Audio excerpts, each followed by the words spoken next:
welcome to Slayerfest 98. I'm your host, Ian Carlos Crawford, and joining me is my lovely co-host, founder of Queer Media Matters and Fairy Gay Mother, Dana Piccoli. Hi, Ian. Hi, Dana. It's been a minute. Hey, what?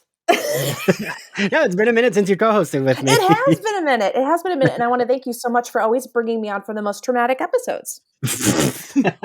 It's never, Dana, will you co-host Beer Bad? Or Dana, will you co-host a Halloween episode? It's always like, Dana, will you relive your formative year trauma with me?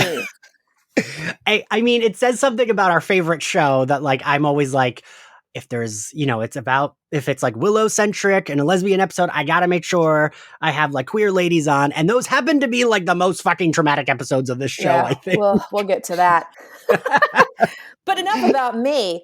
Our first guest is a writer, comedian, and aspiring TikTok star. She is Rosa Escandón. We also have our Gen Z representative who will be certainly making sure you know how young she is throughout the episode. Liv, it's me, hot and young, here to represent the Gen Z Buffy Twitter stans and, some bad takes. Liv is the original Red album, where Yes. True. Ian and I are Taylor's version. Wait, wouldn't she be What does that mean? I think you flipped those. I think right? it would Like, be flipped. No, because remember she was like 22 when she did that album. Oh, back And now then, she right. has all of this like experience and emotional, baggage to unpack now that she's in her 30s. So true. That's fair. That's fair. Yeah, what Dana's getting at is we are old and Liv is young. I have not said one thing about my age, and now I think it's going to be like a guessing game. Like, I shouldn't say anything. Like, ooh. It does not. Just to be clear, I get called old on Twitter daily compared to like the fandom. So this is my one time to get to pretend. All right, Rosa, so we are here to discuss Buffy Season 7's A Killer in Me, but before we get there, Rosa, would you like to give us your Buffy origin? Yeah, because I was actually thinking about this, like how I was going to say it. And I guess I watched Buffy. I have to say my age. All right, I messed up. So I was born in 93 and I started watching when I was around 10. So it was probably when the 7th season was on air, around there. So I didn't actually watch any of it live because I watched it completely through Netflix DVDs sent in the mail to my mom. Oh, wow. Iconic. A hot choice. And no, my mother actually was the reason that, because I think 10 is a little bit young. I think I was probably like 10 or 11, which feels a little young for Buffy. I don't know, maybe because just she's in high school at the beginning. It feels like that's when you're like supposed to be watching it. But yeah, like a little bit closer to her age. I started watching young, and I think that's because my mother is a queer woman, and she pretty much watched anything that had any queer representation in it. We watched like truly everything with it, like the second season of The OC together, like literally like figuring out like, there's a queer woman on this. We're going to watch all of it together. What? Said I feel like I'm your mom.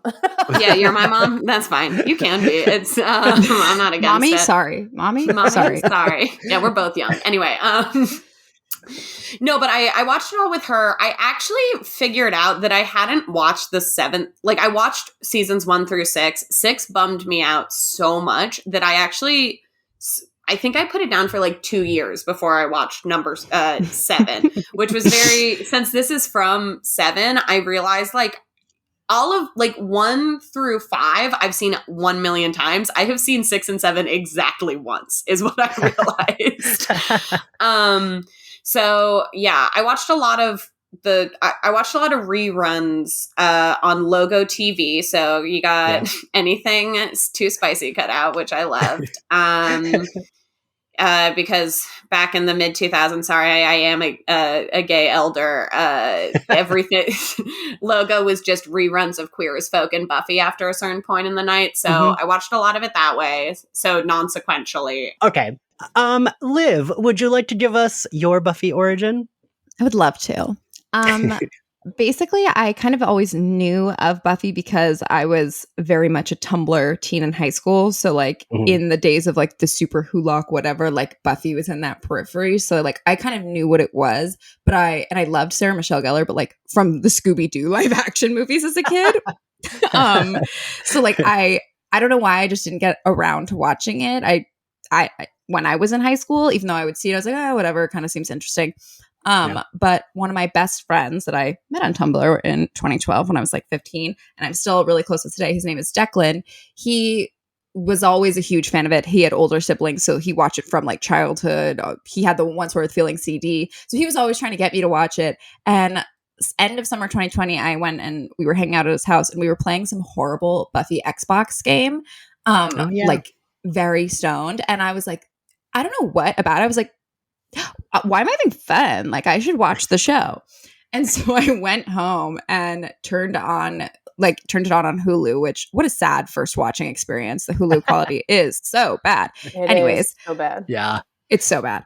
But I was like instantly obsessed, like binged it so fast. But I had the same thing where after I finished season 6 and I didn't watch it for like 3 months. I couldn't touch it. Like, I was just sad, depressed, unwell in the head. But I joined Buffy Twitter because I saw, oh my God, there's like an active Twitter fandom for this. And I was like, okay, I might as well just like watch it because it's all going to be spoiled for me anyway. So I should just finish it to like talk about it with people. Because I was tweeting things like, whatever happened to Miss Kitty? And people were like, did you finish the show? And I was like, oh, yeah, no. Yeah, don't. That's a bad subject.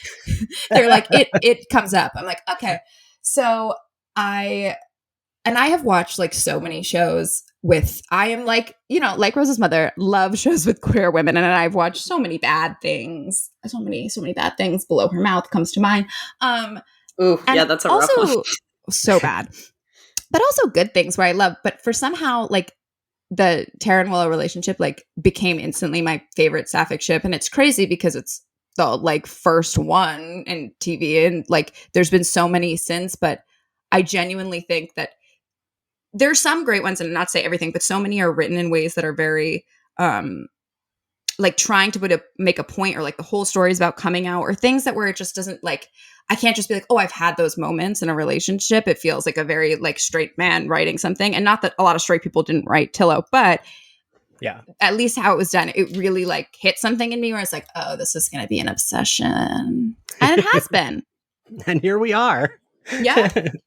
Yeah, Liv, I remember the first time when you started tweeting about us after the Amber Benson interview that Dana and I did on the podcast. I remember you like showing me there was like a Reddit thread about it. And that was like the first time and last time I read a Reddit thread about my podcast. Because I remember someone in the comments like, the guy who hosts this isn't even a real Buffy fan. Like, he doesn't even know what he's talking about. I was like, all right, I'm done. I don't need to read this.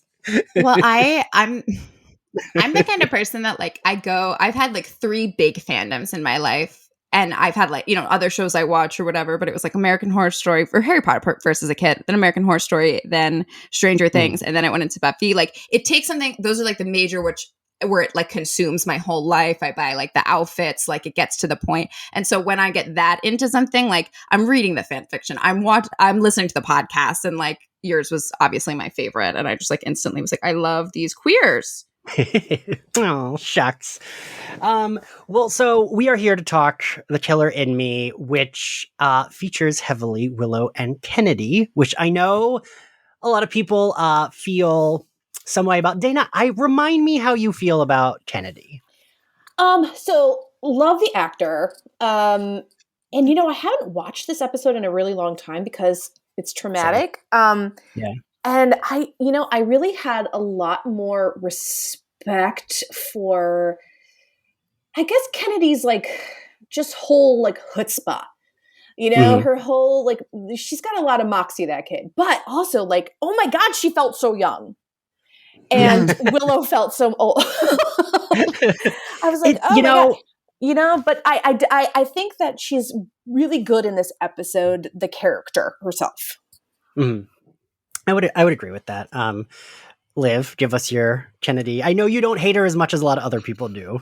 No, I don't. And honestly, like I have haven't done a full like Buffy. I've watched a lot of episodes, but I have not touched season 7 since I finished it. And like it, to me, it's my personal like least favorite season. And like it just stuff wasn't memorable. So I made my 2 friends, my closest like friends from Buffy Twitter, Alex and Char, like watch this with me on so we could just do it together. And like I had the same thing where I was like, okay, I'm not like hating Kennedy throughout this, but it just like certifies in my mind, and we can talk about this later, but that she really like is a fine character. I just wish that she wasn't pushed so hard to be a romantic interest. Like, you know, this is something that wasn't possible to the writers' heads in 2003. Like maybe Willow can have a gay friend. Like maybe there can be another gay person on the cast that she doesn't actively have to be having sex with, because I just when I could think about it that way and like isolate some of the scenes as like a friendship, I was like, okay, like I kind of like her as a person. I just don't like her being this relationship. Fair. Okay. Rosa, give me your Kennedy hot take.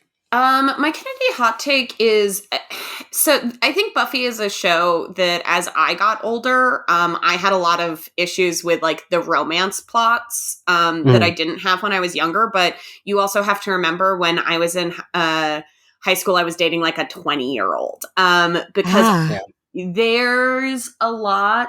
And like, or no, I guess we had like a 4-year age difference. So I was like 14, he was 18. That was like my first, no.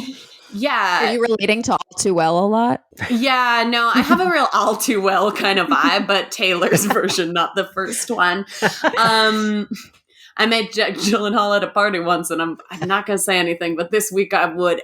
But my point is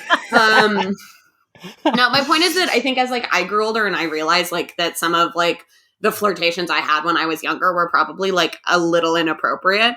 I do think that like, here's the thing. It's all vampire books or like movies or anything vampire, because you have to have a man who's a billion years old and like an 18-year-old girl or whatever.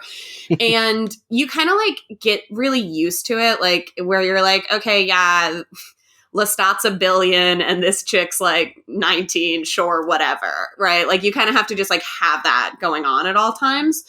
This one is a weird one because I think what my issue is with Kennedy is like, we kind of let it happen for the vampires because it's so genre, right? Like it's so like, okay, yeah, Angel's a billion, who cares? Like you have to kind of leave that at the door to even like understand vampire fiction. It's weird when they've introduced just people in this with just like a not great age difference, because the potentials are supposed to be 15, and Willow is like at this point like 21, 22. Well, just wait. years, So, I think we established that don't we establish that Kennedy's the oldest of the group? Yes. Though, isn't she 19? they do. She's supposed to be 19, like either 18 or 19, because she is the oldest. But then I thought in this episode later they referenced the girls are driving, and I was like, oh wait, so maybe they are older than I think. Well, they're right? Sunnydale's California. You can drive when you're 15, 16. Oh, you I can. feel like Okay. there's supposed to be a range of ages too, but they like make a point to be like, don't worry, you guys, Willow's not a predator. Right. Yeah, Yeah. She just like, Willow's 22, I believe, and Kennedy's 19 at this point. yeah. Okay, maybe I just missed that she's 19. She's written like a 15-year-old. Is I think maybe my issue. Yes, she is maybe it's not emotionally immature. Yeah, and she's in a group of women because I do think that like, and maybe this is getting too large outside the episode, that the potentials are one of the great wastes of this season for me. Yeah. They introduce all these girls and then they give a bunch of them nothing to do. Like truly, like I can't even tell you what Rona's about. Like there's so many of them and like half of them don't have personalities. So I think the big issue is they've written all of them to be 15 and then someone was like, is this gross? And then they changed one because I can't imagine someone would write a 19-year-old character like that. Also, she gets drunk in this episose or like has drinks in this episode. There's a lot of stuff where it's just like, okay, what? I have a question, Ian. Maybe you know this because you are a Buffy expert. How long has it been since Tara was murdered and now? That's where I'm struggle. I don't think it's been a year. I was gonna say I would say a year, but I do think the problem is that the show encounters, especially in this season, like season 5 and 3 did it really well, where it was like certain episodes did take place like immediately after the other, but then there would be space. This season's really bad at telling us the time frame because it seems like all these episodes are literally one right after the other. So it can't take place can't be that big of a time span, but I guess it is. So I think we're supposed to assume it's a year, but I get the impression it's more like 6 to 8 months. Oh yeah. And I think that was starting to like freak Disgusting. me out, but I can't prove it. So, and Kennedy doesn't know. Like, it's not, I don't blame Kennedy for like pursuing a person who she finds interesting and attractive and like doesn't know that she carries all of this trauma with her, you know? That was a question I had. I wasn't quite sure what Kennedy did and didn't know. Because like, she's not shocked when Willow's like, this is the man I murdered. Like, she's not like, you murdered a man? She's like, oh yeah. So I was like, oh, but so she does know about that. And like, has mentioned that like Willow goes big bad with powers. Like, she's mentioned that. So I don't know. I was wondering about that too. Like, I was wondering what she knows about Tara, what she knows about like that. Cause we're not quite clear. They don't really like tell us, right? It came off to me that she like knew that something bad happened with Willow, but didn't know what. And then when they were at the Bronze together having the talk, that's like when she finds out who Tara is. So maybe she's like heard the name Tara, like hush tones around, you know, not that they would ever show us anyone talking about Tara, because why would they do that? But that like maybe that's when she gets to put 2 and 2 together. Okay. That like maybe there was an X, but she doesn't know. But then it's like, oh, okay. I could see that. This episode, I think, suffers because it was nice, I will say. Like, again, season 7 isn't one I revisit often either. And the same thing, Liv and Rosa, that both of you have said, a lot of guests have said this season that like, oh, I watched season 7 like once and then I didn't go back to it. So a lot of guests have been like, I don't remember when this happened. Or like, you know, Cameron Esposito was like, I didn't remember Andrew in this season. Not Andrew. Right. Arguably, you could cut Andrew, and I'm not. And I would be thrilled. Y'all are rude. Ian has a soft spot for Andrew. I do. But I think this episode... No, go on. I was just going to say something mean about Andrew, and I'm not going to do it. Say it.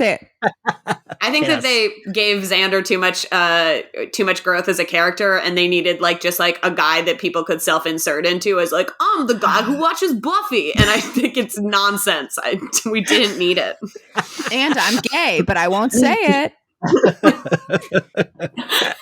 Well, I will say, I think once, like, when in the beginning of the episode, you know, they like make sure to tell us. It's also very weird that they like talk about the potential girls, but we don't see them. I mean, clearly that's just like we don't need to pay these actors to stand in the background, although they do every other episode. There's a trivia about that they actually, the budget got slashed in this season and they could literally not pay the girls for this episode. That's why they don't show up.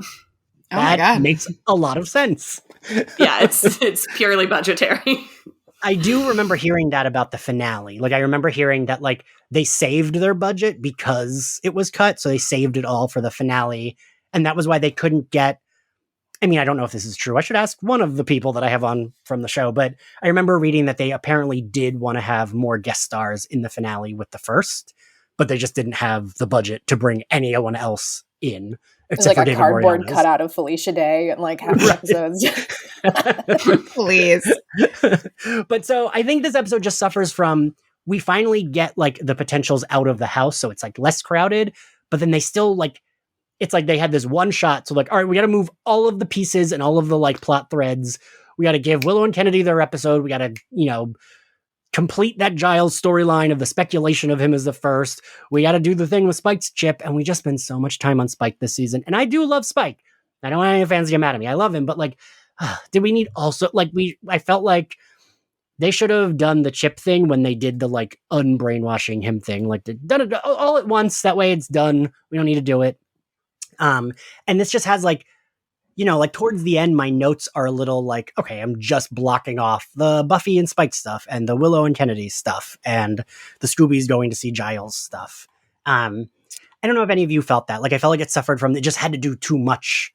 And it felt like it was a lot crammed into one episode, and it does like kind of feel disjointed. Yeah. Yeah, 100%. I felt the editing was so stiff. Like, I made a note of that. Like, it felt like they were like exactly what Ian did with his notes. They were like, okay, then we are going to jump to this and this. And usually it flows the multiple storylines, but this was like A plot, B plot, C plot. I was like, okay. Yeah, usually Weird. It does flow. Like the show can do that and it'll flow pretty well. But yeah, it feels a little clunky. Yeah. I had a specific issue with the Spike plot because like it doesn't make any sense. It felt like they were really I like love Rosa. Listen, so, and this, I literally had to Google this because I was like, wait, they cemented in that place. The place shouldn't exist. Yeah, they're like, we cemented it in. And it's like the laboratory, it's cemented in, which it's not. It's just, there's a vampire and a bunch of people in it. Who cares? Anyway. And then the other thing is Spike gets out like really quick. Like when we first see him in the initiative, he gets out really quickly. Like, and so him going back, he's like, I remember this medicine they used to give us. It's like you literally broke out like minutes after being like implanted, like, yeah, which we see in an earlier season. So for me, I really don't like the I guess it's the B plot, I guess. I really don't like it because it feels like they were like, oh, whoops. And then just like wrote a bunch of stuff that doesn't like flow with. I also don't really care about the initiative. I did not like it when it first showed up. And I thought that this was such a weird, lazy thing to get to like a cool idea at the end. Like at the end of that plot, I think that Buffy getting a decision about what she should do with Spike is like a cool moment. But it felt like they had that idea and then they were like, okay, well, we have to write somehow to get it there in like 20 minutes. And I just think they did a really weird job of it. Rosa, not to contradict you, but like I feel like there's something in my brain, maybe it's a chip, that is telling me that didn't Spike and Harmony go back there because Spike had kidnapped a doctor to remove the chip? So wouldn't he have spent more time there? Or was that somewhere else? But that was in the college because it was literally the same set they use. Thank you. In this episode. Thank you. That's because the other lab was concreted in. Right. It is weird. I was thinking that with this, I was like, wow, it's weird that they still even had this set because they hadn't used that auditorium since like season 5, but it's the same exact set from like Hush and from that episode when Harmony and Spike kidnapped the doctor. But I do think in that scene, they put up a wall between the chairs and the like front. So it's maybe supposed to be something else. I don't know, but it's not the initiative. Yeah. I just feel like even if it was like, even if we're supposed to think of that as like initiative stuff, like the way he explains it in this episode where he's like, I remember this, this, and this. It's like, do you? Yeah. When did that happen? I don't know. That was just my take. Being part of a vampire is photographic memory. Like that's what you get. Okay. So we're going to try to go into the episode. We get, I don't know if you all, I mean, like we get the, like, they remind us that Giles hasn't touched things, right? Because he asked Dawn to get the notebook. They make sure to say he didn't renew his driver's license, so he can't drive. There is a goof earlier in season 7 where Anya does touch him. But you know what? Going through it this time, I was like, he touches a lot of things. He touches it's kind of the Sixth Sense, I always feel like, where it's like, it's really cool at that moment where you're like, oh, did he do anything? But he like very much did touch a lot of things, you know? Like the only thing he didn't do was, yes, he didn't hug them, which it was weird. And Dana, do you remember watching it live when it was like, I remember being like, he's going to be the first, like, oh no. Like, I really did think that's what it was going to be. I thought it was a red herring. I was like, they can't take away Tara, Joyce, and then do this to us. I will say, part of me, if they had gotten to that camp and all the, like, potential Slayers had been dead, that would have been a gag. Like, it would have, like, also cleared up more room in the season. But also that would have been too grim. I wouldn't have liked if we got the reveal that Giles was dead here and also like still had the season to go. Like it would have been a little, you're right, Dana. It would have been a little bit too much for like the Scoobies, Buffy, and for us, the viewers. Like don't also kill the only good dad figure in the whole show. But okay, so Giles leaves with the girls. We get the like Spike's chip isn't working and we get Willow saying, oh, Kennedy's upstairs. She's sick. So we get all three of our plot lines very at the top of the episode. And it kind of stays consistent throughout the episode of these are the 3 plots. And so we get the credits, and after the credits, we find that Kennedy is not sick. She's pretending. She wants to go on a date. I loved her soft butch look that she was changing into with her suspenders. I thought it was cute. Hands up. I did it. And again, this is where I'm like, oh, well, they left Kennedy. She was definitely the most useful potential. If they had been like, oop, yeah, there was a bat and he murdered them all, well, they would have been fine. And they get more potentials anyway. Because I almost feel like, right, that would have given us some space if we had done that. And then like later on at the end, it's like, oh yeah, we do have an army. These other girls are here, but we don't need to like waste time. I don't know. Yeah. The way that Kennedy would be a TikTok lesbian who posts like nonstop thirst traps.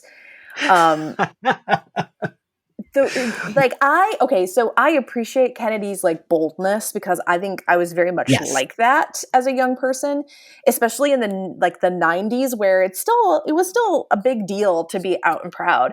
And I appreciate her being very like upfront about her attraction and her feelings to Willow. What I guess I don't love is that like at times it makes Willow like visibly uncomfortable. And it's like, Kennedy's just too young to catch a hint, maybe. Or maybe she just doesn't want to catch a hint. Yeah. I mean, I think she's really young. And I will say it was, I didn't get to say this before, but I need to say it. Ian, I hate you that in the previously on, I got the jump scare of getting to see the bullet go right through Tara's chest, which was, I was like, wasn't expecting that. Okay. And then it like cuts 2 seconds later to this scene. And I was like, I can't just be like, haha, this is like cute and flirty, like love, when I just had to like relive that again. And I feel like that's just a problem. Like all the things that she does, like it just has that undertone of, I'm like, but that's still on the previously on. Wasn't that long ago, was it? And then it just like sours for me. Like as much as I like her and I get it, like she thinks Willow's hot. Me too. I also would try to get drinks with Willow at the Bronx. I understand. It just gets that like sour undertone where I'm like, but remember. I gotta say though, and I'm gonna be a little grim here, and I apologize in advance. Oh God. As someone who also has a dead ex, I appreciate that Kennedy. I feel like sometimes you need that. Like Kennedy, and I've said this before, Kennedy is not her forever love. It's like, this is like a hot person who is cool and is like, yeah, this person I'm attracted to, they're kind of depressed and they're still like grieving and sad, but like it's not bothering me. And sometimes like you need that as like someone to make you feel a little bit more stable. It's like, oh, this person isn't like weirded out by, I mean, my eyes weren't turning black and doing magic, but like someone who's not, you can talk to about that. And she never gets weird. She does say some stupid things like about the magic, but I do think there's something to be said for someone who's going to be like confident and not, oh, this person's too depressed for me. You know what I mean? Right. Yeah. She's very empathetic actually in this. Like she listens. And she's not like, let's stop talking about Tara. She's like, all right, let's, like obviously you need to like talk to somebody about this. And so I appreciate that about her. Like, I mean, she has more depth than I remember her having. And maybe that's because I was just so still angry about what had happened to Tara. But I mean, I think it's actually a pretty plausible conversation that these two have. Yes. Yeah. But wait, I realize I just skipped ahead.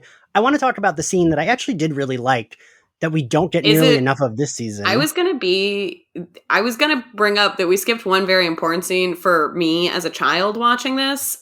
Sexy Spike in chains. And I understand that this is like a queer space and I am bringing it to a place of heterosexuality and I am sorry, but I did want to bring it up. We can go on and on about those soft butch looks later on, but I do have to say... Listen, Chained Up Spike was every single time we did it gave Rosa a lot of fetishes, and I do need to bring that up for the episode. I'm guessing that Ian wanted to talk about the Buffy and Willow conversation in the kitchen. Yeah, probably that. I want to derail it a little bit. I'm feeling feisty. Go on with the kitchen one. No, Rosa, so let's talk on this. You are also talking to a gay man right now. So, like, yes, when I had James Marsters on, I even told him that, like, punk Spike in the flashback episode of Fool for Love was like a big sexual awakening for me, and he told me I had good taste. Yes, I do understand that. But yeah, I would like to talk about the Buffy and Willow moment, because I did the thing that those two always did really well was like queer straight friendship, and I always really appreciate that, because we even now we don't get it that much on TV where it feels organic, where it's like, I mean, we'll get like a friend group, but we don't often get like two best friends where one is queer and one is straight.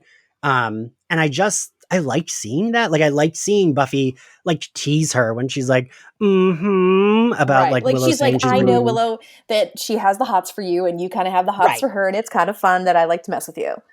Yeah, you know what I mean? And I like seeing that, and like, especially back then, we like barely ever got that, right? Right. I mean, Dana, right? Like, I feel like it was either the gay characters were friends or the straight characters. It wasn't a lot of... we don't talk about the gay stuff. We just, you do your gay stuff on your own, and we don't talk about it. But it was a really cute moment that could have happened between, like, any combination of gendered friends. Yeah. Yeah. And I actually do love the beat of Buffy being like, remember when things used to be nice and boring, and Willow just going, no, because like really never for them. Yeah. I mean, outside of even the gay part of the conversation, I took a note to just go, Willow and Buffy actually talking ?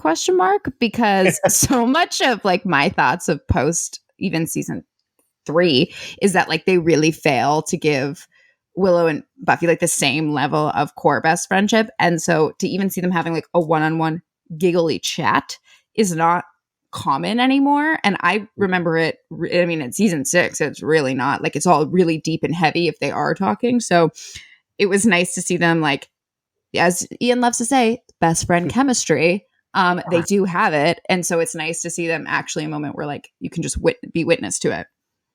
Yeah. Yeah. I have to say, I think a lot of this episode specifically for me, because I also watched a lot of the episodes around it in preparing for this one ages the worst for me in a lot of places. Like, there's just things that I'm like, it doesn't work anymore, or like, it like gave me like a moment. And this was the one scene that I feel like is very contemporary actually to me. Like, this felt very like it could be put out today. And I think that's why I liked it at all. Oh, good. I was worried you would be like, and especially this scene was dated. No, this scene, terrible. No, I mean, yeah, like I wrote down a lot of moments that, and I probably won't even speak to all of them, where like there are moments in this episode that like I really think like tell me it's like early 2000s without telling me it's the early 2000s. But this one was very sweet. I liked that. Rosa, that actually segues perfectly into them at the Bronze. Because I do want to know what everyone thinks about this, because I am a little torn on when, like you said, Dana, Kennedy is confident, and I do appreciate that. Kennedy, I can almost relate, like, talking to like a younger queer who's like been out since they were like a teen. Like, I didn't come out till I was like 19, 20. I didn't lose my gay virginity till I was like 22. Like, so like, I feel Willow being all like stumbly and weird about Kennedy being like, oh, when did you know you were gay, is annoying, but also I'm like, it was like 2002 or 2003. Yeah, but I don't think anyone had ever asked her that before. Yeah. So true. And so like, she hadn't had that conversation. Like, the last time she had that conversation on screen was when she came out to Buffy, which they kind of talked about it, but then they didn't talk about it after. So I don't know. So, okay, Dana, I'm curious. What did you think of like the way Willow reacts to that? I think that she's already nervous. She's already on the defensive. And if you've never been asked that question before, if you've never really had to think about it, I guess I don't mind how Willow kind of approaches it, because to her, I don't think she ever really does like talk to us about her sexuality outside of her relationships with Oz and Tara. So I think that it's okay for her to kind of, I don't know, center her experience on this one person, because that really is her experience, right? Right. I think once she has more to do with Kennedy, I think we see more of a, the baby gay emerging and becoming an adult gay in Willow. But I think at this moment in time, this is the first speech she's giving on this, and she's unprepared. Liv, what did you think about it? This, although I don't know, when you were saying that, it just brought up in my head the scene in Entropy when her and Tara are talking to Anya. And she's like, it's not about the hating men, it's more about the girl on girl action. So I feel like that's the most that she's spoken about the fact that like she likes to have sex with women. And that's like all she's thought about it so far is like boobs, which relate. But it is definitely, I don't know. I guess I didn't even, maybe it's just like my whole viewing of queer shows or like these things is different because obviously I was not seeing this live in like the full environment that it was, that I didn't really get stuck on that part beyond just reading it as like Willow is weird because Willow is weird. Like this is them writing her as like quirky. Like, I don't know. Like I also like, I love Willow. And so when I say these like deprecating things, it's out of a love for her character, but like she does like to play as if like, why are you, like, I don't know, like take the focus off of her. Like, no, Liv, that's very true. You're totally right. Like she doesn't love to talk about herself. She feels that's awkward. True. She like, oh, I'm so innocent and weird and quirky. And like, even though she does have these like deep kind of feelings underneath, but that is very much a part of her that I just feel like someone was trying to write Willow, capital W. That I didn't focus too much on that. Really, I wrote, "You're sexy when you pout," in quotes, and then dash vomit. Like I like that was what stuck out to me. And then, however, when it jumps to like the, there's a better word for that about like the gaydar stuff. Yeah, that to was me, great. I was like, love that. I was like, this is what I want. But I was like, you know why? I was like, that hits me like the L word at its best in terms of like queer women all together at a table, like joking with each other at like different levels of their coming out journey, whatever, like just like funny. Like I'm like, these are conversations I have with friends where I was like, love. And that's where it hit me again, where I was like, God, I wish they could have been friends. I also, I'm just gonna throw this in there, wish that they aged Kennedy down and let her date Dawn, but that is that is, we all think Dawn's a lesbian. That is the Gen Z Buffy Twitter take on that. Anywho, it just made me feel like these people have chemistry. It's just not reading flirty relationship for me. But I love them having like these fun gay conversations on Buffy, like talking about lesbidar, whatever, Fun gay conversations. I love that. Rosa, what do you think of this scene? I think that actually I kind of agree on the characterization of Willow. I think she comes off exactly how I think Willow would on a date, even at 22, that I was fine with. I did not like Kennedy. Kennedy comes off really weird to me in this scene. It's like I don't think they did enough work on like knowing who Kennedy is. So instead of like knowing who she is, they were like, what would a lesbian say on a date? And I think that's why you get some kind of like weird moments in here where you're like, I really loved Lesbidar. Someone brings up, I think, flirting in code, which I also thought was like really cool. The rest of that scene's kind of just trash for me. I don't buy it. Oh, the lickable, your freckles are lickable. Okay, we're on a barely first date here. Yeah, people. It didn't save that's second date language. I just really felt like from Willow, I was like, that's how Willow would act. And then it just seemed like they wrote like a horny stock character for the other half of this scene. I think that's my only problem with it, that it's like, it's Willow and this horny nightmare. Listen, where is my horny stock character? I need that person in my life. Kennedy is them mocking all of the lesbians on the message boards, like talking about Allison Hannigan. They're like, haha, this is how you sound.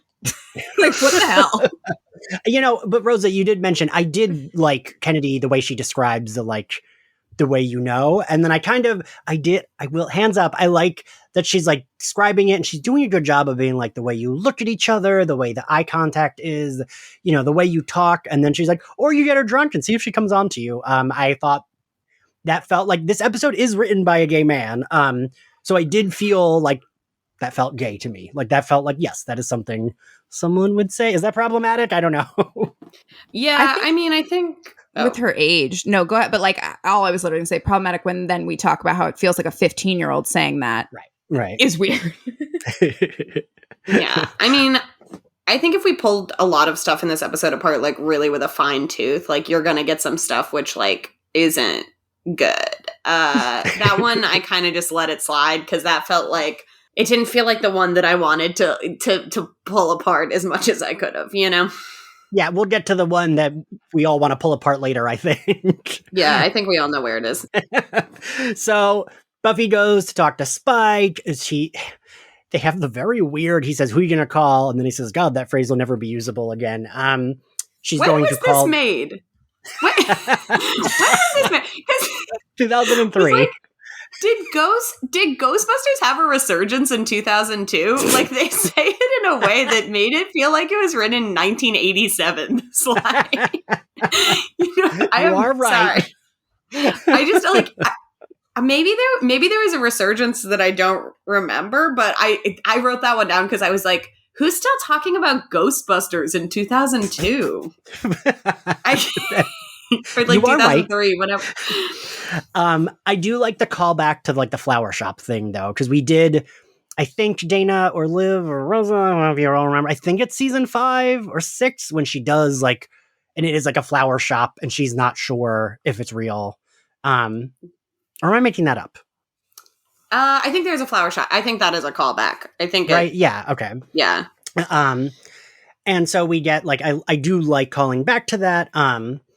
Another thing from that conversation that I do like, I like Willow's characterization of her mother, because that's not a type of character we often get a lot, where she says like, she barely acknowledged Tara.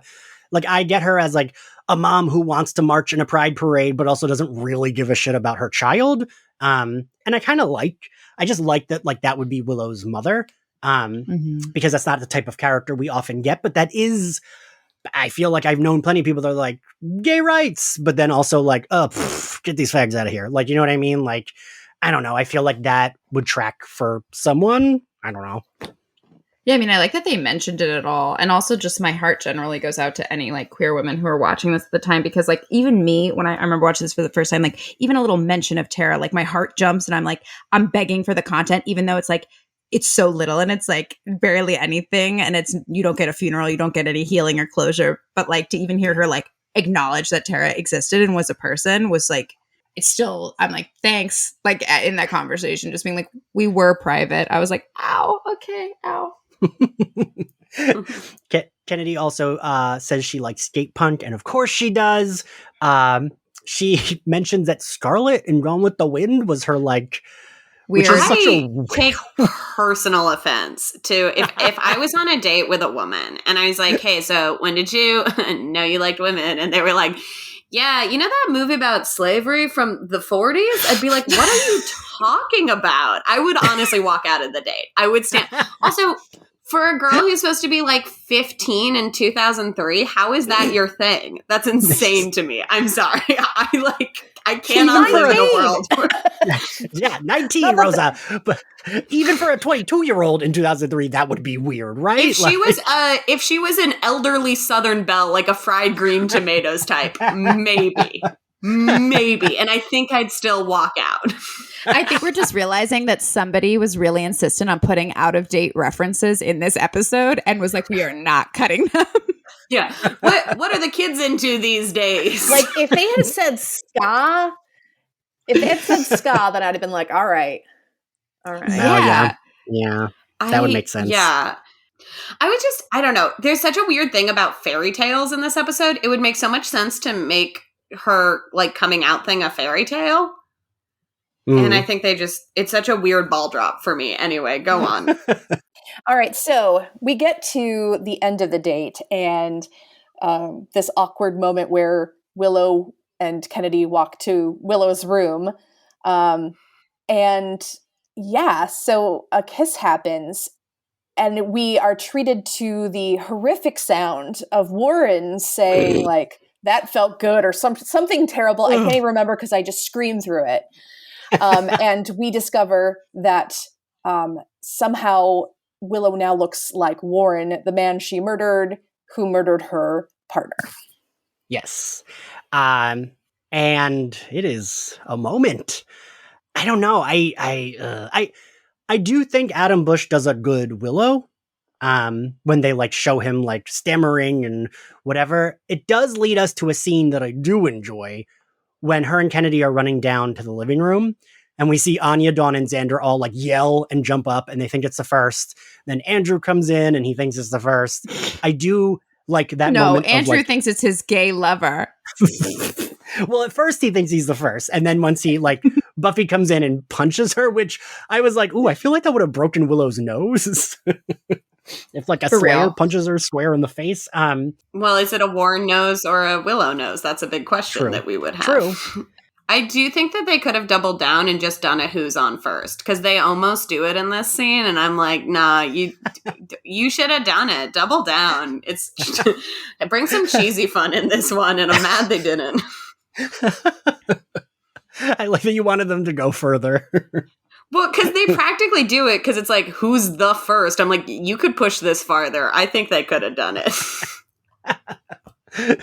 Well, thankfully they figured out the situation quickly, because we have so much to cram into this episode. So we wouldn't have had time for, Willow to be running around town if everyone thinking that she was Warren.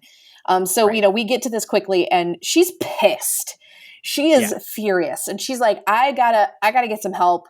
And, because we have Kennedy, who is moving in, got the U-Haul ready now, even though their first kiss turned out to be a disaster, is insisting on coming with Willow against her wishes.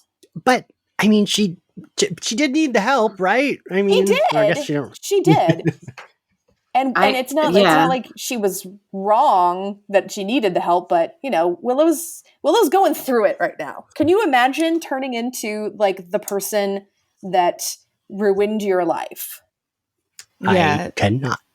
It feels like the little character that Kennedy does have. This is like, she would be like, she's confident. She genuinely thinks that like she will help Willow, that Willow is better off with her. So she's doing it from maybe like kind of a boisterous, self-obsessed, I don't know, like whatever place, but it's still like from a loving place. Like, oh no, I will be helping you. Like you need help, and I'm not afraid. I can do it. Magic stuff doesn't scare me. And Kennedy is also like the most confident of the potential. She thinks that she's like ready to go out there and be the Slayer. Right. Yes. I do have to say, I don't know if she's scared of magic at all, but she does at one point call it fairy tale crap in this episode. And I need to point this out because it's one of my like truly, I think like a cinema sin whenever this happens, and it always does in TV shows and movies that have like multiple types of magic or whatever, that, I know vampires are real. I know that there are demons that walk the earth, but magic, that's too stupid. And I'm like, what? Literally. It's this insane line that's drawn in the sand in pretty much every single one. Like there's one thing where it's like, I know demons are real, but God, I'm like, where? Like this happens all the time, and it's just one of those ones where I'm like, why is this where we're drawing the line? And it actually made me dislike her a lot, where she's like, oh yeah, I'm not afraid of magic. That's just a bunch of crap. And I'm like, you fight demons. What are you talking about? It's just, it's just like a thing that I hate. I'm such a hater this episode. The Marvel shows did that at first too, when it would be like, ooh, aliens and like gods and all this exists, but like, ooh, like in Agents of S.H.I.E.L.D. the first season, there's like someone they think is a telepath, and they're like, that's not real. And it's like, there was an alien invasion in New York, and a god helped stop it with his hammer that shoot electricity, but that feels unreal. Like, we should be open to like all sorts of wacky things at this point. Yeah, I think she should just embrace that there's wacky stuff. That's all I'm saying. Right. Just be like, I haven't encountered magic, but sure, I can believe it's real. So I do like Willow Warren says, I don't want you to see me like this. And Buffy's like, it's kind of late for that because she has already seen her. But so Buffy and Spike make their way to the initiative just as Chip was acting up during that chaos scene where everyone's in the living room. Then we get the Watcher that we last saw Giles with, who we thought was dead, Robeson, has called the house. He informs them what happened. And we get the Anya line that is in every previously on Buffy for the rest of the season, when she says, we're dealing with a big bad that can be any dead person it wants. I do like this scene. I liked when this group, I kind of like Andrew and Anya and Dawn, I think have good chemistry together. I think Xander and Andrew have good chemistry together. They decide they're going to find Giles because they're worried that he is the first, because no one can remember him touching things. They all get up. We have I get a little tired. I mean, and I said I like Andrew. I get a little tired of the back and forth with Andrew because like he's there and he's like, no, I'm not taking you. And it's like, just let him go. Let him go with you. Like, whatever. That stuff gets a little tiresome for me because we have to like waste time watching them. Like, like Buffy's annoyance at Andrew, I like, or Willow's, because it's just like they don't like him and they're rolling their eyes walking away from him. They're not arguing with him. And this feels a little bit like just fucking do it. So then we get Willow. She says Willow Warren says she's going to see some old friends. Who does she go see, Dana?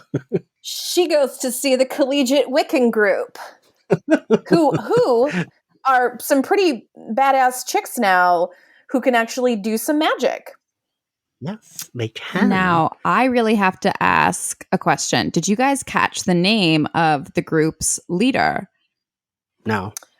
Oh, gosh, what was it? I didn't write it down, but... I didn't write it down. Let me spoil it for you. You know how Julie Plec is a huge Buffy fan? Mm-hmm. Well, the girl's name was Bonnie, and that's the woman who wrote the Vampire Diaries. And it's just funny to me that this gorgeous Black leader of the Wicca's group, name is Bonnie, gorgeous Cat Graham, her Black witch best friend in the Vampire Diaries. I'm like, I see you, Julie Plec. I see you immediately. You jumped, you grabbed the name, you didn't even try. Amazing. I thought that was hilarious. And I know that she's like a huge, huge, huge Buffy fan. And it just made me laugh. I've been trying to get her on the podcast for years. So yes, I do know she is a huge Buffy fan. I don't know though, but Bonnie is like a common name. Come on. She wrote a Buffy spec script that had like a live reading. I just have to think that like, and a witch, like, come on. Oh, come on. It's like, whatever. Little Easter egg. I bet if you asked her, she'd be like, so true, queen. Anyway, I loved that character and she was cool. I do wish they had been able to get at least the like one or two of the women that were in the original Wicca group. Just because it feels like if Willow knows them, I don't like, was she going to that group occasionally? I don't know. And this show usually did a good job of bringing back even a side character that was in like one episode. Well, there we go. Hold on. We brought somebody important back. Everybody's favorite. Dun, dun, dun. Boo. Rat girl. Ugly rat. She's actually a very beautiful actress. And you know what? I will say this. That actress does a fantastic job. She's great. Great. She's great because I hate Amy so much, which means she's doing a great job. I wouldn't hate Amy if she was like giving it half-ass performance. Yeah. I think it's a little weird in this because they bring her back and then like maybe I guess I'm jumping ahead, but she like it's revealed that like she's evil, like she's behind this, but it came out of so nowhere for me. And this is one of those things where Buffy's last time ons would be truly insane if you re-put everything. But I was like, wait, who is this again? And I had to pause it and remember. This felt like a tenuous one, honestly, to me. Amy, that's her thing, though. Amy just kind of fucking appears and disappears and appears and disappears whenever she pleases just to fuck with the timeline. Like, that's so her thing. She's in almost every season, I think, Amy. Because in season 4, in season 3 or season 4, season 4, she de-rats for like 1 second. I think season 5 is like the only season she's not in. Weirdly. Yeah. And let's hang on that for a second. If you are ever wondering maybe why Amy is so angry, she was turned into a fucking rat for multiple seasons. I don't know. If I got to live in a cage in Tara and Willow's bedroom and watch them have sex, I wouldn't be complaining. God. I mean, it was a joke, you guys. I would like a laugh. Thank you. It was very funny of me to say that, but I was half truth. I mean, listen, I'm not here to hate on her. It's just like one of those things where I was like, I don't know, maybe I just like blocked her out because it's one of my least favorite plot lines. But rat girl. But yeah, no, it was fine. Like, it's fine to have her back. I'm glad that she unratted off screen to do this. Good for her. Maybe I like that you're like, I cut her from my memory. To smashed and wrecked mean nothing to you. I just thought it was I don't know. I thought it was just such a convenient thing to be like, like a really cool conceit that like Willow's having this like nightmare of like turning into this person where it's just like, it was me, I did a hex. And then like, woo, I go into the background. I was like, okay, fine. Sorry, when you said it, like, that made me laugh so much just thinking of her being like, it was me the whole time. I kind of like that it is. I think it's kind of because even though Amy is a powerful witch, she's still very much a human being, just like Willow is. And she wanted Willow to torture herself in a way that only Willow could, because in Amy's mind, Willow has tortured her. Yeah. And also very literally have done that, I would argue. You know what? I did think about that a little bit. Like, I could see if I were in Amy's shoes, I would probably also be jealous of Willow. Like, oh, no one really liked me. Yeah. I didn't do anything evil. And then Willow tried to destroy the world and kill all her friends. And everyone was like, we're cool. And like, I spent, my last 2 years of high school, my last year of high school as a rat and didn't get unratted for like 2 years later. I probably would also be jealous and bitter about Willow if I were Amy. Yeah. I mean, she does get tortured and like the world almost ends. I don't think she's necessarily in the wrong here, but it just, no. All right. I take it all back. I'm team Amy in this. Well, we see Amy, quote unquote, try to help Willow. Right. But what it does is it actually pushes that hex over the line into where now Willow is becoming Warren. Mm-hmm. Yeah. He like slaps her, calls her a bitch. It's very, Willow slaps her, calls her a bitch. It's very like Warren-y, puts up the barrier so Kennedy can't follow. And I guess, and then she goes in to talk to Amy, and we get the like cliffhanger of her being like, oh, she got a potential Slayer bodyguard. And Kennedy's like, I didn't tell you I was a potential. And Amy just goes, oops. And then we get the kind of conflation of everything all at once, where it's like 2 seconds in this plot. So let's talk about the Buffy Spike plot. They go to the initiative, they encounter a demon. It was very dark. I don't know. I didn't hate it, but literally just, dark. Again, like you couldn't see anything. Yeah. Like literally couldn't see what was going on. It's so spooky, and it feels like it's in a different TV show to me. Yes. Like or like a different, like it's actually like pure horror, which I know Buffy's like kooky, spooky, creepy a lot, but like it was a little bit like, oh, this seems like a Paranormal Activity type film style. It looks very different to me. I really agree. I literally took a note that says the initiative scene before they fight when they're walking around the flashlights reminds me, I don't know if you guys have watched Stranger Things, but in like the 3rd season when Joyce and Hopper go back to the Hawkins lab and it's like abandoned and they're walking through it, it felt exactly like that. Like it felt separate, different, but it literally just made me think of that exact scene. Yeah. I could see that. I actually put this is one of the last times Buffy actually tries to use any horror elements is like here. I will say I liked that Riley Finn sent the government people to help. I did like that. I'm not Riley's biggest fan, but I was like, oh good. He is like doing good here, right? Buffy needed his help and he was like, I will help. I'm not going to do it, but I send people to help because I don't want to associate with Spike. Great. Understandable.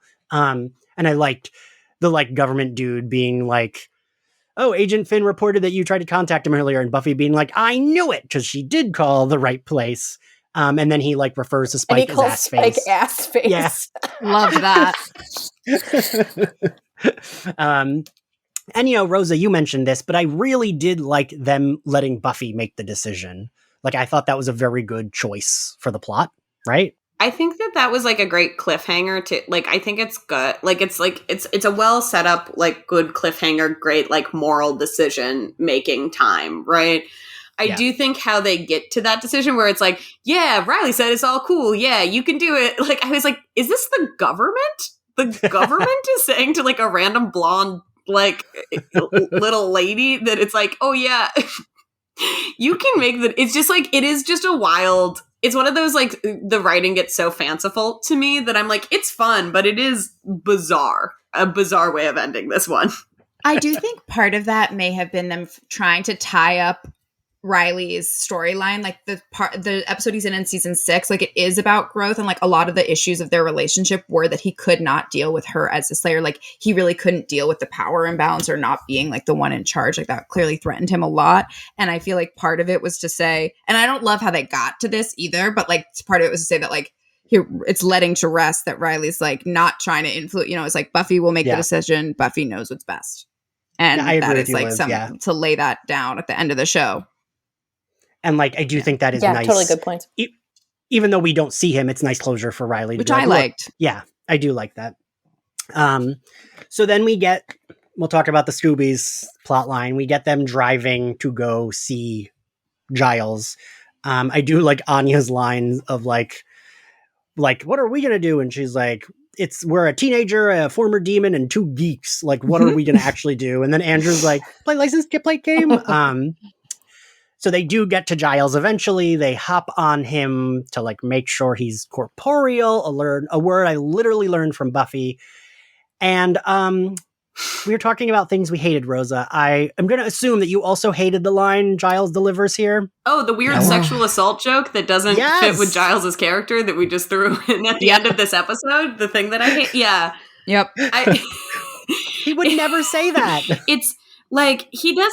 It's such a weird. It's obviously someone in the writers' room were like, "Nah, keep it. It's funny." And I'm like, "You don't need to." Actually, Giles says, "Wait, let me get this right. If I take a bunch of girls, teenage girls camping, I'm evil if I don't touch them." And I was like, "Yeah, ugh, really? Did we need this?" I would answer no. I would say that it's just such a.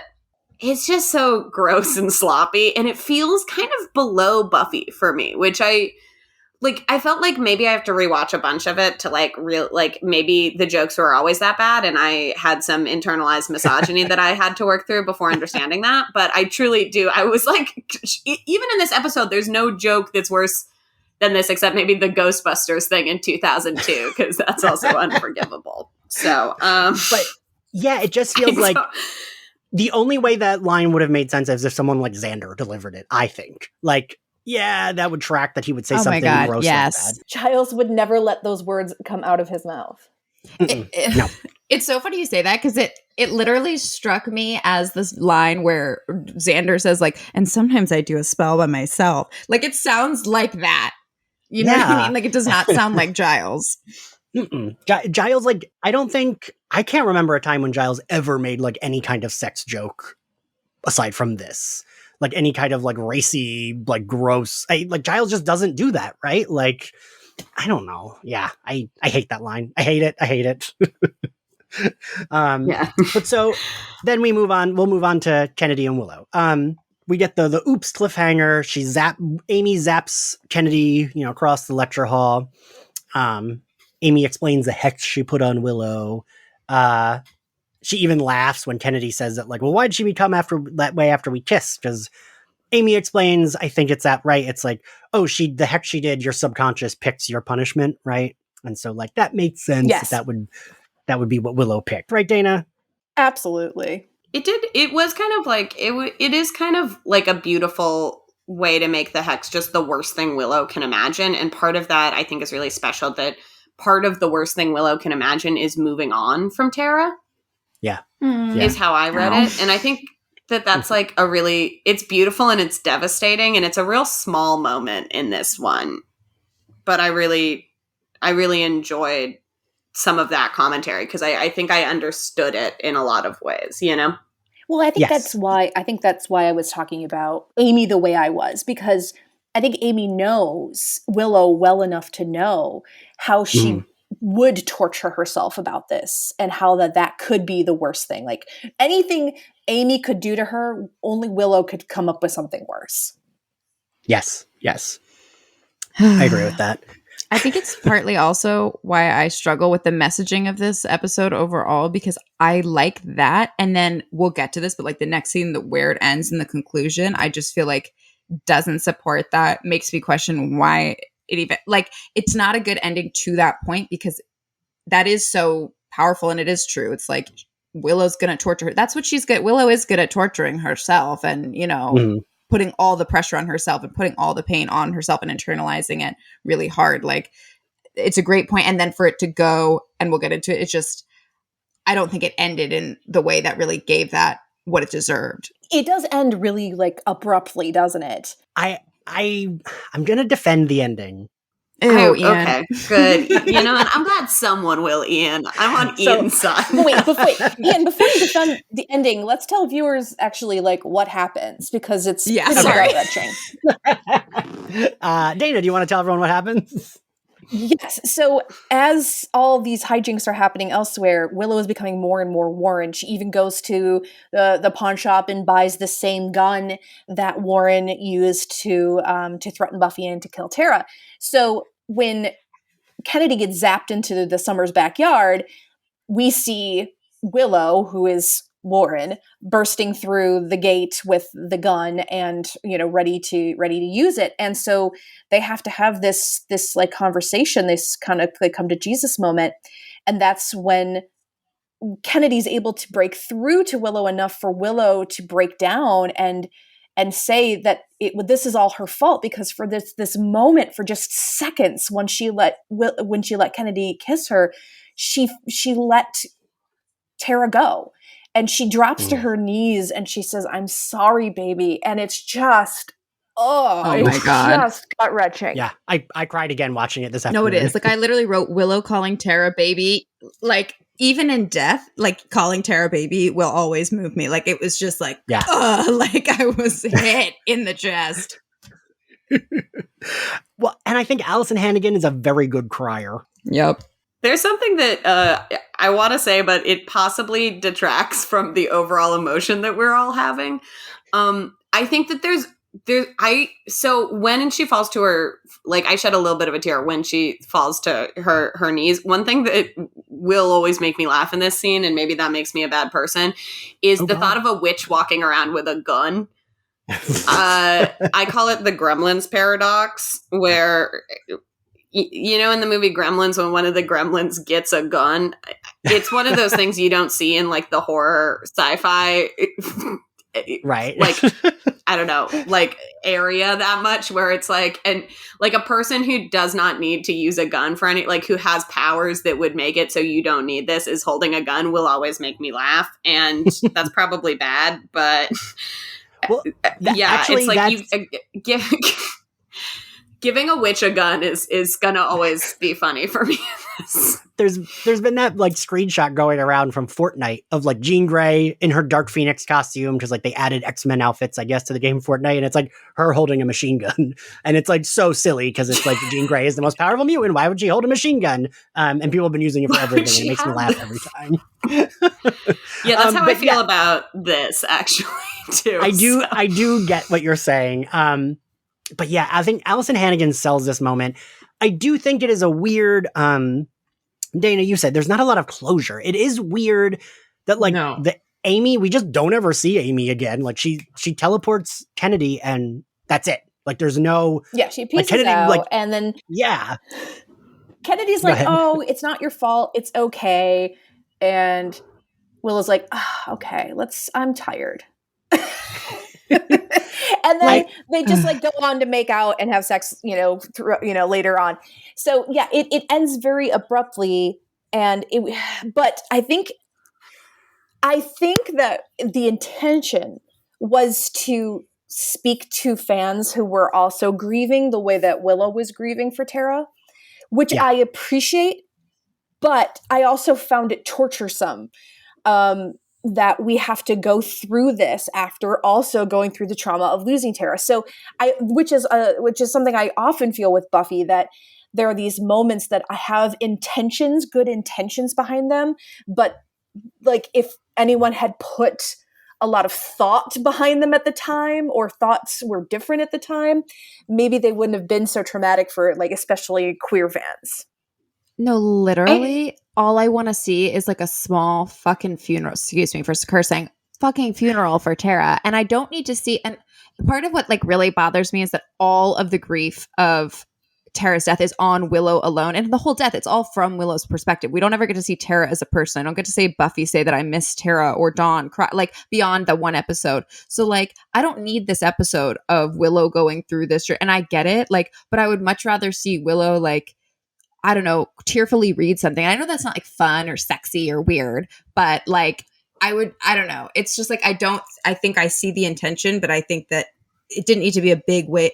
This was not how they needed to like make up, I say in like air quotes, to the fans for that. Yeah, like how is re-traumatizing your fans ever a good idea? Oh, I always like to look at this like relationship of where it kind of also falls in like lesbian or like queer cinema history. And I think that part of the reason that like, I think it broke a lot of things for its time. Like, I think that it did like a really good job but I think the way it ends is really because we as like a society and like, I think especially like a writer's room that was not all like queer women weren't ready to like shake off all the conventions of queer cinema at the time. And a lot of it has to do with like, couples did not end up together. You know, in like the 2000s, like queer couples did not end up together on screen. And I think that like for all the good, you know, Willow and Tara did, they also like couldn't just let these two be happy. Like, I think that they really felt the pressure of like, well, it's sad, isn't it? And this whole episode, or at least like this plot really like they can't even just have Willow move on and, you know, kiss a cute girl. Like they need to like bring up like, but isn't it terrible that her partner died? And I found it very like of the time, if that makes sense. Was it you that said Hays Code? Yes. Yes, because we all know that you must be punished, right? That's part of the Hays Code, that queer people must be punished for being queer. And this, while in some ways was progressive, does carry that heaviness of that trope of the Hays Code days of like, we're punishing Willow. And in turn, we're also punishing our queer fans who are watching this. And like I say, I don't think that was their intention, but I don't give a fuck about intention anymore. Thank you.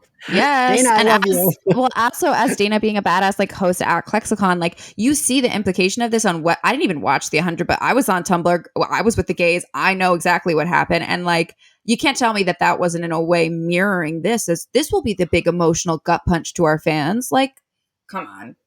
Yeah. And yeah, absolutely. Well, and like, I think you make a good point, Dana, of intention over like whatever, but like it still sucks either way, like whether you intended it to suck or not. I do think a lot about, you know, even going through this podcast. I mean, Dana, you were the one that you've been on for a lot of this. Like we talked about this in the season 6 finale about how it's like, oh, but we needed a funeral. Like what? Miss Calendar got a funeral. Yeah. Like fuck. And yeah, I've noticed it more, like all of Buffy's boyfriends, when they leave, they don't die. Like, all of those people get to survive. I mean, Oz gets to leave. Why does Oz get to leave? Right. We don't get like a painful death, and like he doesn't really come back except for that one episode to find out Willow's gay and do some character assassination on Oz. But like, do a real bad thing to nice boy Oz. For one episode for no reason. My biggest Buffy crush, and they did. That's why I'm like, I just consider that bad writing on his character. Like he wouldn't have actually done that. He's still my crush. You know that I'm not the biggest Oz person, but like that did him dirty. That wasn't cool. Well, and I think part of that goes into like they needed someone I think this is going back to kind of this like weird Hays Cody trope of like oh yeah, someone has to be against Willow. Someone has to be like not cool that she came out, and we can't make it Buffy or Xander because like they're too important. So like we're just gonna resurrect like an ex-boyfriend who we haven't seen in like I don't know how many seasons, right? Just to come in and like be a dick to her because we need someone being a dick. Like it doesn't. Yeah. It's kind of the same thing in this one with me where it's like, or I guess like even when Tara is shot, it's like we need these gays can't be happy. We need someone to die. And then when they return Oz, it's like, these gays can't be happy. Someone needs to hate the gays. I'm going to turn into a werewolf. Yeah, and he's a werewolf now. It's interesting that I also picked up on this episode, and I bet you guys probably did too, is that we see a much more explicit kiss between Kennedy Dana. and Warren than either of the two kisses we see with Kennedy and Willow. And that, oh man, that infuriated me. I literally 10 seconds of Kennedy and Warren making out, then it cuts to 2 seconds of the back of Willow's head talking about why do you hate lesbians? It was disgusting. I also want to add on a random note, were Adam Bush and Amber Benson dating at this time? Because like triple vomit on all of the spit being shared between these people. Vomit. But so I was weird. just like, why did they did a full 360? I think I counted 3 times around or something for watching Warren and Kennedy. And it wasn't like stage kissy. It was like I am opening my mouth wide and like it was tongue situation. And I was like, whoa, wait.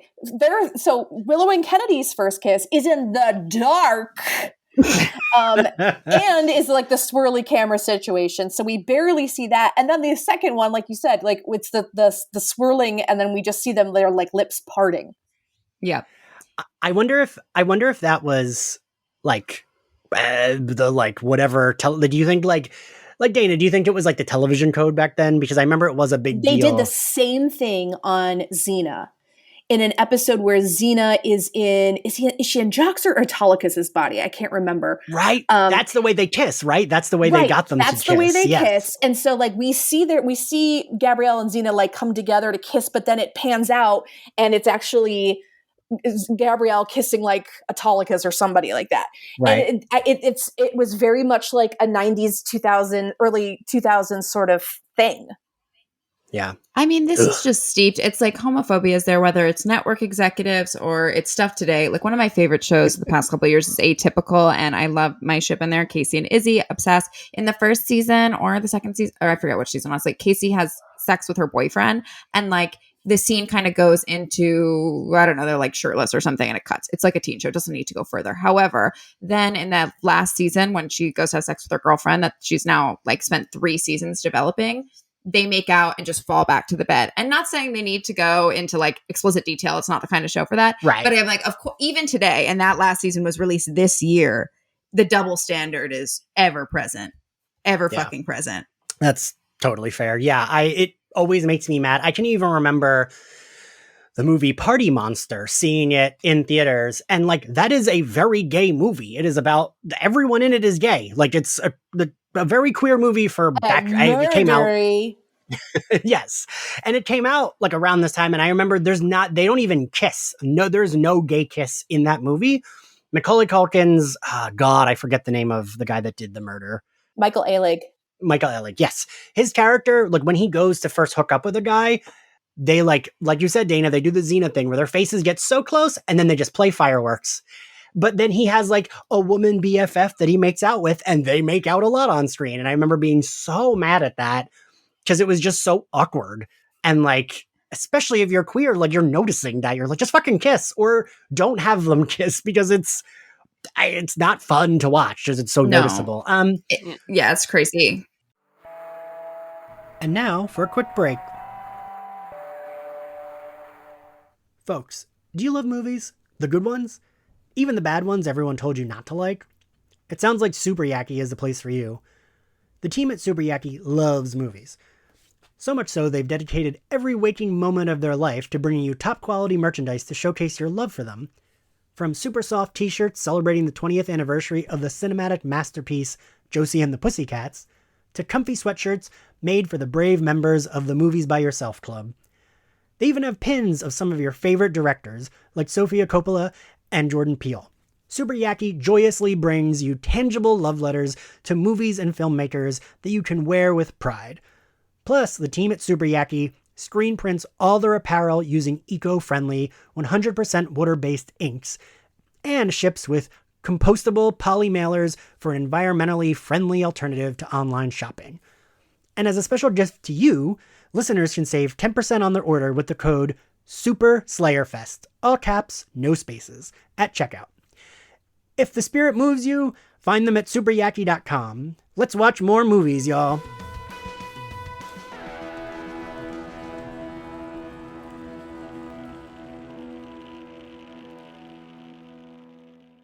And here with a fashion roundup for The Killer in Me is Buffy Season 7 costume designer Matt Van Dyne. Hello, Matt. Hi, everybody. How are you doing? I'm good. How are you? I'm good. I'm good. Thank you. Yes, I'm here. Broadcasting from rural West Virginia. I'm at my mother's home, so this should be interesting. Let's see how it goes.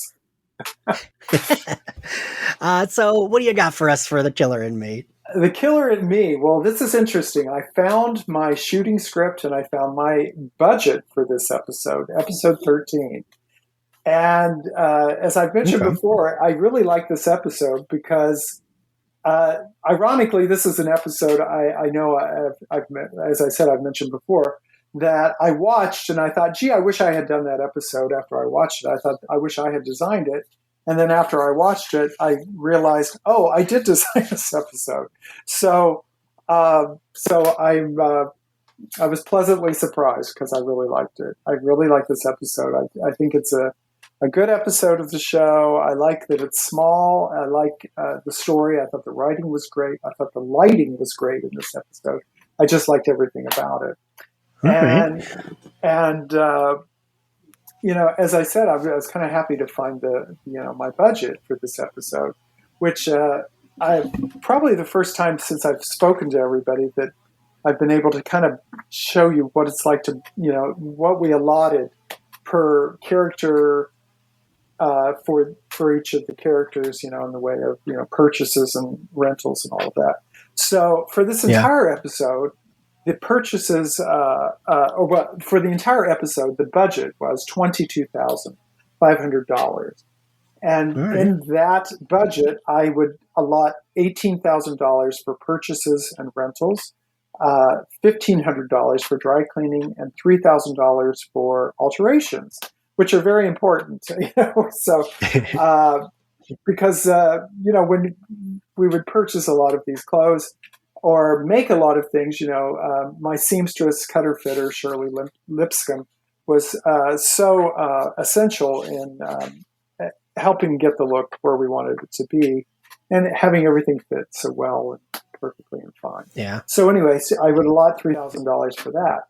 So in this episode, I allowed $3,200 in purchases for Sarah, for Buffy, Willow, $1,200,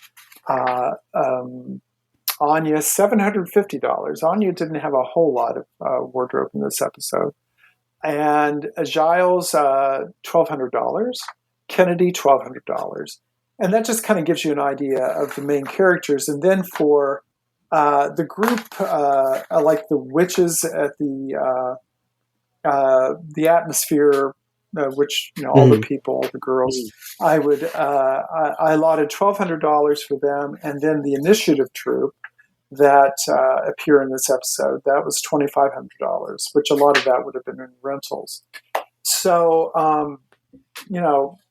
the way this works, sometimes with a budget, if I felt I was going over budget, I would push some of the purchases over into another episode and then try to, make it so that no episode would go over budget.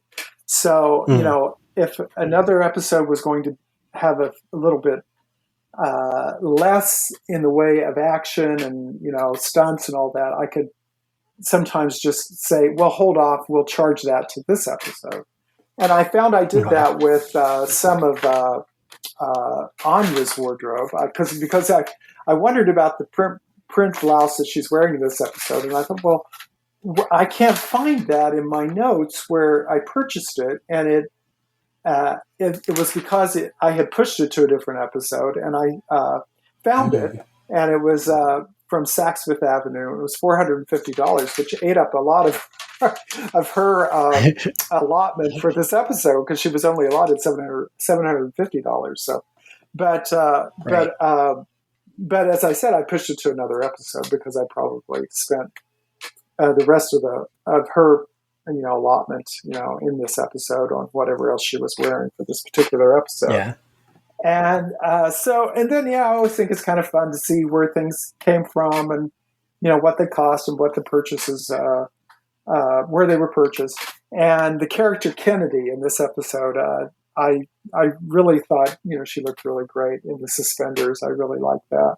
And I found that I purchased those suspenders in the menswear department at Nordstrom.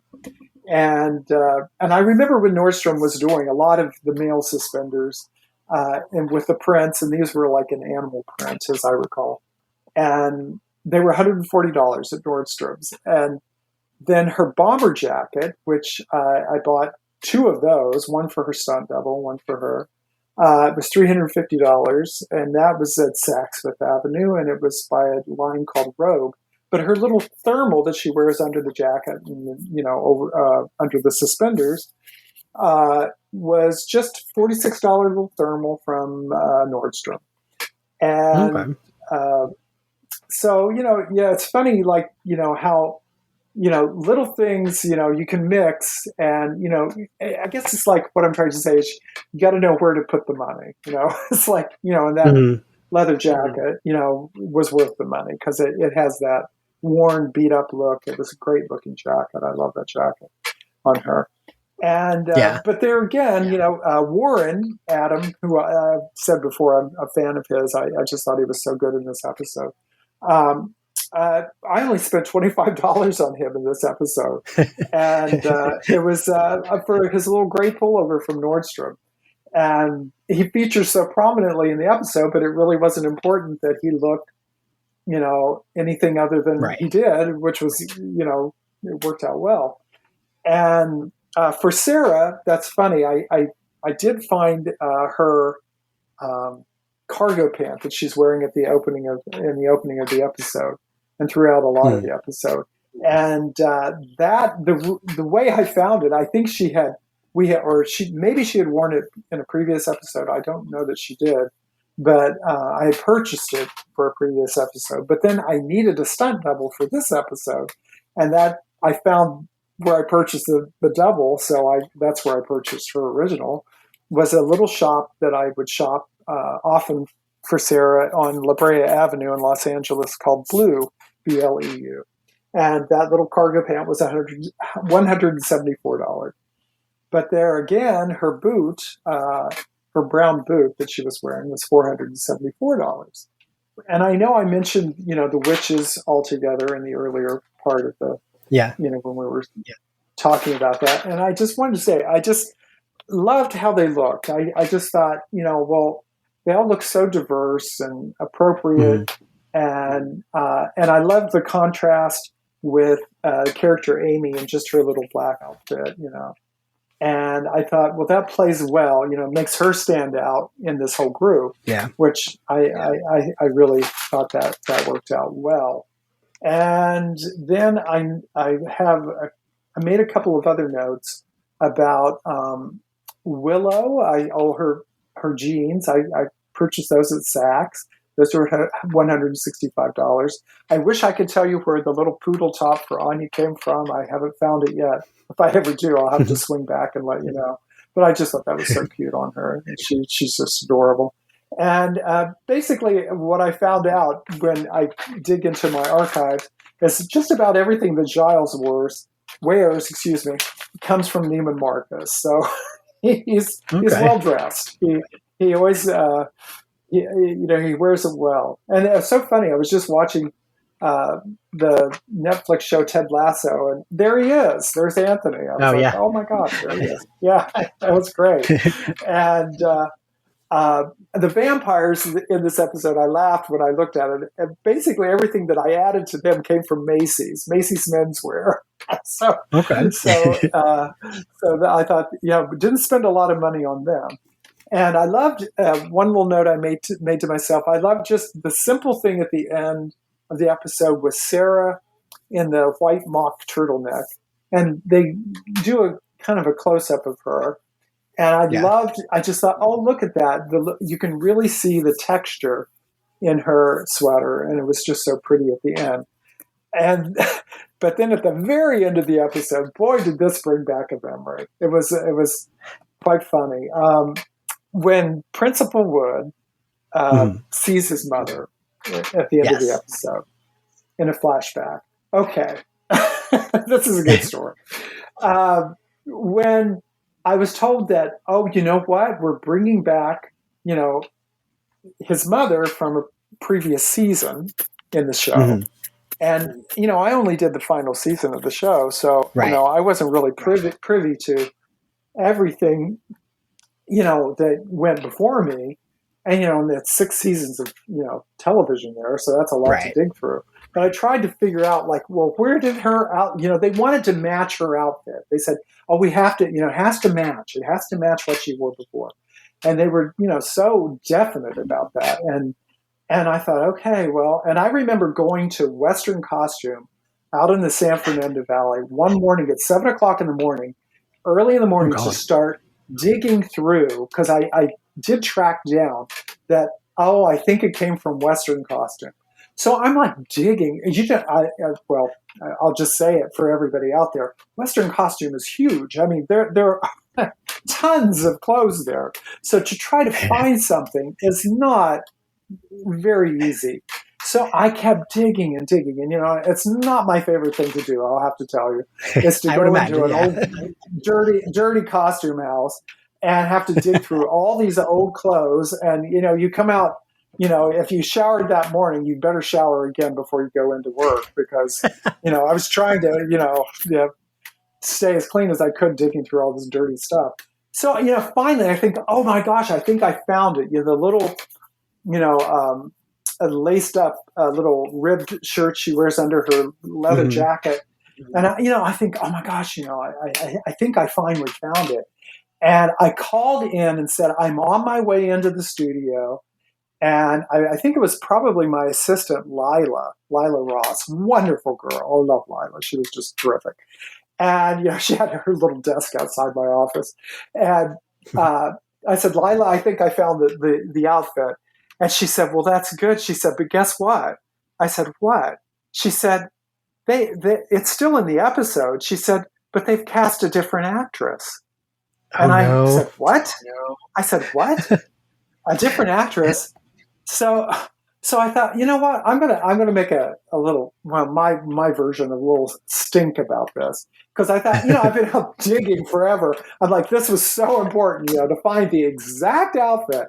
So I go back into the office and I marched up to the producer's office and I went in and I had the outfit with me and I said, good news. I said, I found the outfit, for this episode. Bad news, the original actress wasn't in it. Because I thought, really? You're going to have me do all of this? I thought, well, maybe they thought I'd dig her up out at Western Costume or something. I'm like, what in the world? But anyway, if it wasn't the exact outfit, it was pretty damn close. So that was a lot of effort. I love that you did all that, found it, and then... yeah. But I'm like, bad news is the actress wasn't in the outfit. If you wanted to find her, so gosh. But anyway, yeah. So, but that's television. So, but it all worked out well. She looked pretty much like the original actress. So that worked out well. But that's really pretty much what I remember about that episode. I just had little notes in my script when I found my original shooting script, which was dated December the 9th, 2002. And it just told me, I just made little notes to myself. Oh, Anthony works on Wednesday, and then the actress who was playing Amy works on Thursday, and just little kind of nondescript notes like that. We were shooting something on stage 2 on Friday. I found that on the 20th of December. So right before Christmas, so, but that's pretty much what I remember about, this episode, The Killer in Me. So. All right, cool. Matt, it is always a pleasure. Thank you for joining us. Well, thank you so much. Okay. Now, favorite outfit, Rosa? Oh, I was going to ask if I could say one other thing before favorite outfit, but that's fine. I won't. That's okay. No, I just think it's crazy that that we don't bring up how, the weird trans stuff in this one, but that's probably too big of a thing. Anyway. No, I feel like that's a good thing to mention. Yeah. Yeah. I don't know if that was just my reading of it, but there's one thing that just stood out that I felt like I need to say something about, and you can all cut this if, there's two lines that I believe, one Willow says, one Kennedy says, but I believe it's Kennedy, where it says, no one would ever accuse you of being too butch when she's a man. And also the murderous misogynistic man is how she calls Warren later on. And I do think that there's like a very interesting thing, like given that this is the early 2000s, where this, like, obviously Warren's a bad guy. You don't want to be Warren, but there's a really interesting way of like how like pretty much a room full of like women kind of get to talk about masculinity and about like magic and masculinity, which I think is just really, it comes off a little weird and off-putting and dated to me. But there's like a really interesting moment in some of that where it's like, well, like this whole idea of becoming a man is this like terrifying, horrible thing. And like on its own and not in the confines of being Warren. And I think that there's interesting, very small moments of it. And just how this episode is shot, where she turns kind of back and forth between him, is just like a very I think through a queer narrative, there's like a lot of interesting stuff there. I'm not even sure if I'm the one to break it down, but I was fascinated by it. That's all I'll say. No, I mean, I definitely picked up on the butch line, like when I was watching with my friends, we paused it, and we've talked about this with some of our like Twitter friends who identify, as like a butch lesbian. And they were like, it's annoying when the show, it's like clearly no one who's an actual, like in the sapphic community, because Willow and Tara are not butch. Willow and Kennedy are not butch.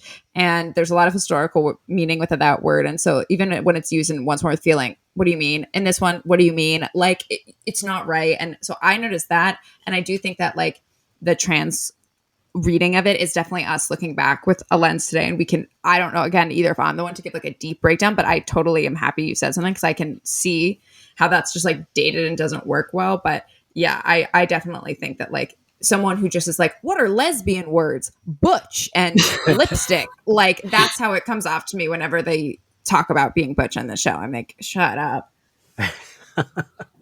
I mean, that's just a point. That's a totally fair reading. I call it. But favorite clothes, you say? Yeah. So mine is going to be just one thing that I saw and I couldn't unsee. In the final scene where Willow is walking back, like she's like, I'm tired. And then I think they're like, there's like a callback where it's like, let me make you some tea. But they're behind, and I thought it's pretty clear that Willow is wearing red bottom Louboutins. Like the bottoms of her shoes are red. And I was 100%. Like, no, that's my favorite outfit. That's my favorite. I'm going to call it as Willow for whatever reason. Like, it just seems so unlike her. It's a wild, like just a weird, wild choice. And they're so bright red that you see it so quickly in the end of that scene. So that's my favorite. I've decided that that's it. I can't believe I didn't notice that. That's wild. Yeah. It's funny because they have her, it's like, yeah, like you said, it doesn't match, but in season 5, they do that. When she has like a little soft butch look that I do love, when she has like the turtleneck and the like green plaid, and she's got like jeans on, and then she has like black stilettos on at the like bottom, and it's like, wait, why would you wear that with this outfit? So yes, Liv, what was your favorite outfit in this episode? Hilariously, I had also noted that. I was like, why the fuck is Willow in Louboutins? Hello? It's just in the yard. It's not alone. She must have been sinking into that set that entire scene. She was like in the ground. Weird choice. Was very confused. But to give something else, I didn't bring this up earlier, but did anyone else notice that Sarah Michelle Gellar clearly had a cold? Yes, like clearly. Her voice sounded hot. Oh yeah, she definitely did. Like her voice was not correct. So in honor of that, her skinny scarf, which I know is a fashion statement, but I'm going to say that she had it on the entire episode, was due to Sarah Michelle Gellar having a slight cold and needing the scarf. So I think she also drinks tea in an early scene too. So I think she was maybe just struggling. Dana, what was your favorite outfit? I'm going to go with Amy's all black witchy co-ed look. She did look cute. Was that a Liv, as a fashion expert, was that a maxi dress? What was like? I feel like I can't picture it. All I can think of is that it was tight around her boobs and she had on one of those giant necklaces that they love to give the witch characters at all times. Those like circular pendants. Wasn't it like a big crystal or something? It was a huge crystal. Like brown, like huge circular crystal. Yeah. So they have the big glowing purple crystals when they're all like, I don't think it's a continuity error, but when they're all like doing a ritual together, they're all wearing like big like crystals. But then when she is talking to like later when she's just talking in scene, she's wearing like a hideous big chunky necklace, and I do respect her for both. It's just bad. Dana. Oh, that was me. I told you that. Oh, right. That was Jesus, right. I was like, oh, Ian. My brain is mush. I think y'all gonna roll your eyes at me, but my favorite was I like Kennedy in the suspenders. I think she looks cute. I don't think everyone can pull off suspenders. Right? I don't think everyone can pull them off, but when you can, they look cute. I think fashion designers think lesbians wear suspenders way more than we actually do. True. I'm gonna go buy suspenders. You should. Favorite scene, Liv? It's like okay. Two things. One, anytime Anya speaks, the episode was infinitely better. So I just any scene that Anya was in, I loved. And then if I had to, like the specific lesbidar part of that bar scene, like just getting to see like queer women laugh, I'm all for. Rosa, favorite scene? I'm going to pick a real small scene in this, but there's at one point, and it's just like a cutaway to Giles at the campsite, and they have instructed Giles to be like, you might be evil, act that way, and it's just him seated in front of a fire, like staring almost directly to camera for a couple seconds, being like, am I evil? And it's so funny, because it's just like he's a great actor, don't get me wrong, but there's something about that character doing like a spooky evil face that it is chef's kiss. It's a small moment in there. And they play like silly, sinister music as he's looking. Yeah, it's like a spooky music. Yeah. Also, there's none of the girls there because again, they couldn't afford them. So it's just him seated by himself by a fire. It's totally out of nowhere. Favorite scene, Dana? I'm struggling with this. I am going to say right now, Buffy and Willow and tea in the kitchen. Okay, fair. That is, that was tied for my favorite scene. Choice. That is, you know what that is. For me, it was that scene or the living room when everyone's like seeing Willow as Warren. Just because, as Liv said, anytime Anya's on screen, they underuse her so much, but Emma Caulfield is just so good that like she steals so many scenes in season 7, even though they give her character like next to nothing to do. Anytime we get to see her like basically like annoyed at everyone because of the plot, I enjoy her. Selfless stands rise. Right. Grade. What grade do you give this episode, Dana?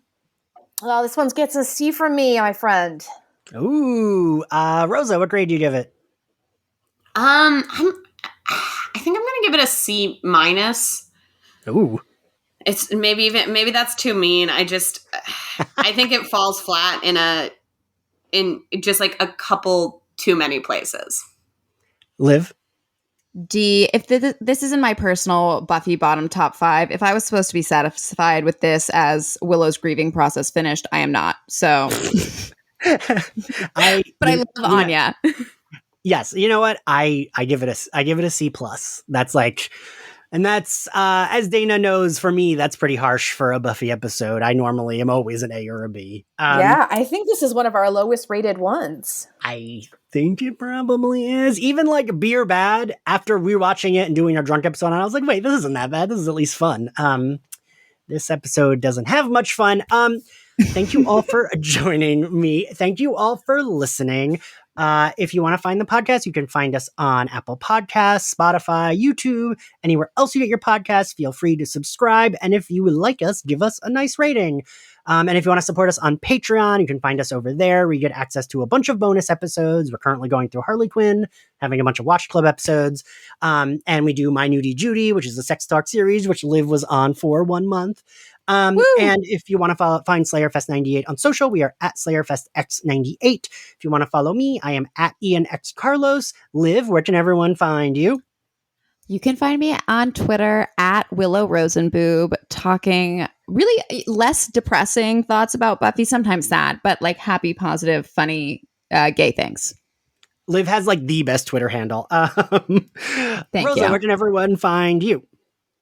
I'm at Human Comedian, and I also technically run the at Psychic Friends Twitter, though we don't post that much. We're a podcast. It's Friends with a Z. Technically, I also run that. So follow me on either. Like, technically.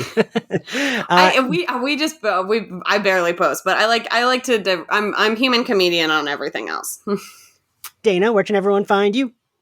You can find me on Twitter and Instagram at Dana Piccoli, 2 C's and 1 L. And we will see you all next time. Thanks, everyone. Bye. Bye. Bye.